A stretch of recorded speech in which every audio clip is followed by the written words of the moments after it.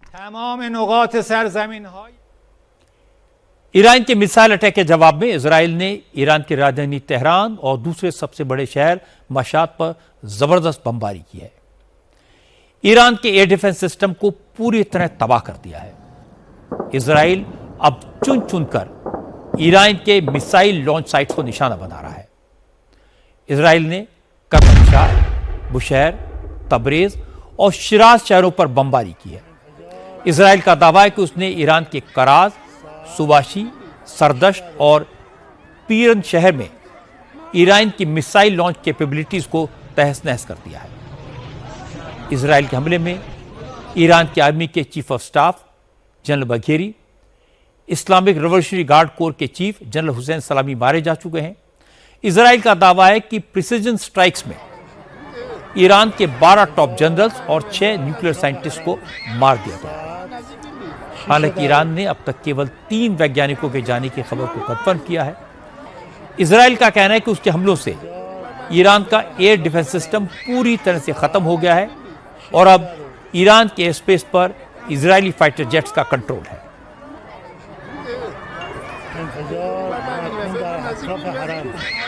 Obviously, I won't comment on future plans or specific plans. मैं भविष्य की योजनाओं के बारे में तो नहीं बताऊंगा, लेकिन अभी से मैं ये कह सकता हूं कि हमने ईरानी हुकूमत के लगभग सारे सीनियर कमांडर्स का सफाया कर दिया है और हम तब तक ये अभियान जारी रखेंगे जब तक हम ये महसूस नहीं करते कि हमने इजराइल के अस्तित्व के लिए इस खतरे को खत्म नहीं कर दिया है।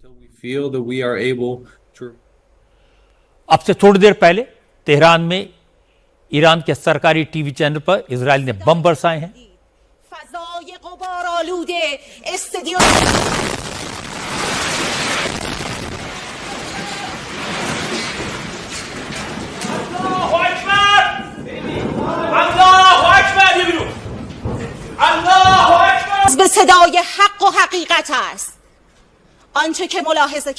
ईरान और इजराइल के बीच जंग में अमेरिका, ब्रिटेन, जर्मनी और फ्रांस जैसे देश इजराइल को पर्दे के पीछे से सपोर्ट दे रहे हैं।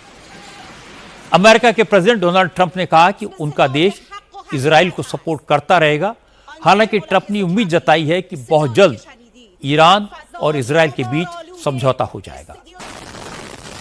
Well, I hope there's going to be a deal. I think it's time for a deal and we'll see what happens, but sometimes they have to fight it out, but we're going to see what happens. I think there's a good chance there'll be a deal. Israel और Iran दोनों के अपने अपने दावे हैं।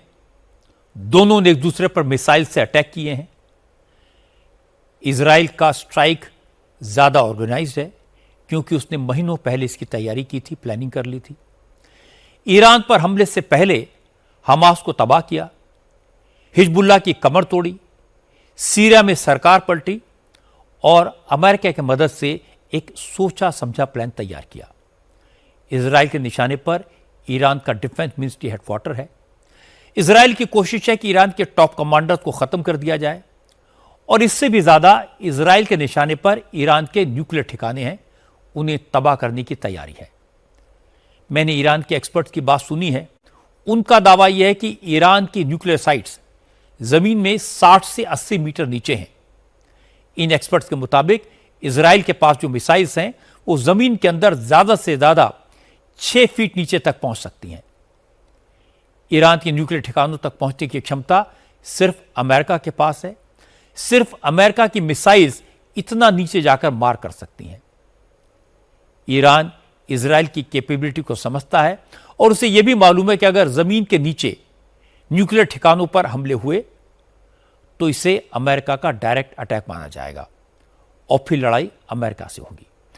और अगर यह होता है तो सबसे बड़ा खतरा पाकिस्तान को होगा, क्योंकि इजराइल ने साफ कहा कि ईरान के बाद अगर कोई गैर जिम्मेदार न्यूक्लियर पावर वाला कंट्री है तो वो पाकिस्तान है।